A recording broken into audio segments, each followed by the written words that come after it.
this down for y'all as simple as possible. If my voice sound low, it's because my girl in the room trying to sleep. She don't like when I do videos when she trying to sleep.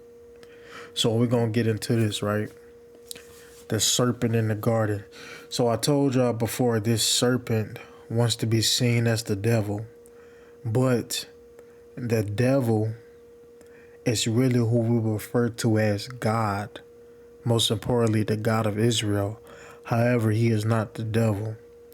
So to make things more simple and clear for you, I really want to, quote, open your eyes to what's really going on in the world, especially with black people who are of Judah. It's like this, right?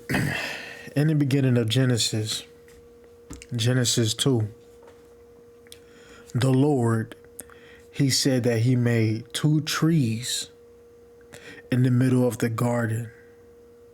So we can read Genesis 2 and 9. Then the Lord God caused all the beautiful trees that were good for food to grow in the garden. In the middle of the garden, he put the tree of life, and that the tree that gives knowledge about good and evil. So check this out. The Lord put two trees in the garden, one about the tree of life, and then the other tree was of knowledge and good and evil. Now check this out, right? We can go to Genesis 2 and 15. The Lord God put the man in the Garden of Eden to work the soil and to take care of the garden. The Lord gave this command: you may eat from any tree in the garden, but you must not eat from that tree that gives knowledge about good and evil. If you eat from that tree, on that day you will certainly die. This is God telling you that he created good and evil. Listen to what I'm saying. Because God created these trees. Many of you want to believe that the serpent taught us evil. He didn't. He didn't. God made good and evil. Pay attention.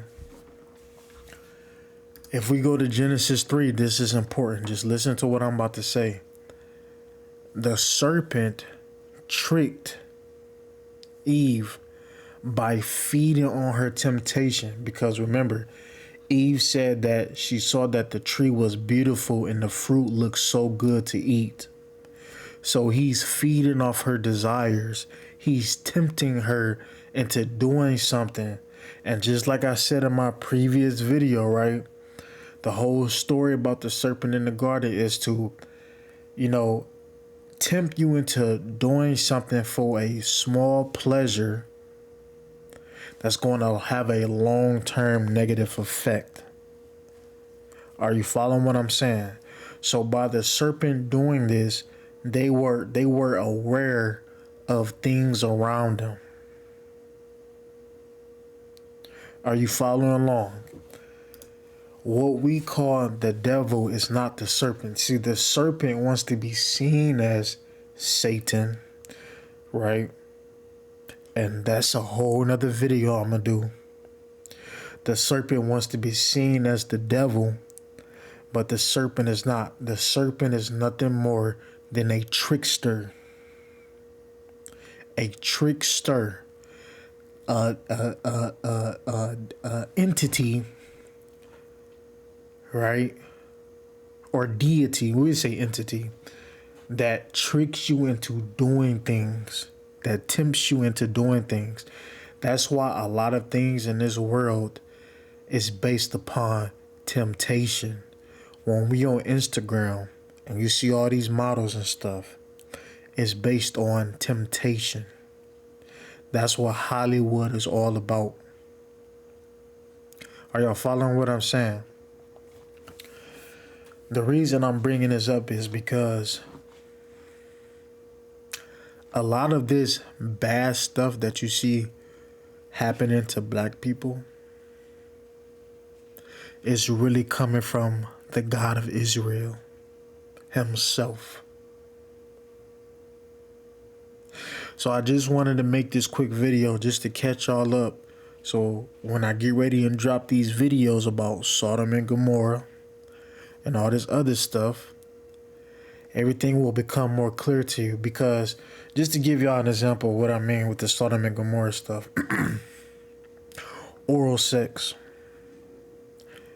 You hear oral sex being talked about a lot in mainstream media, especially by hip hop artists and all that, right?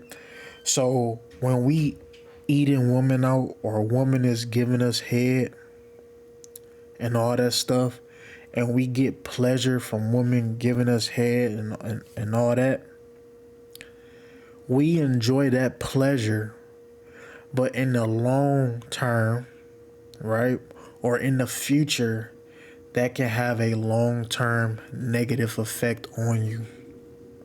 And I get into that much later. So I hope y'all enjoy this video. I'm out.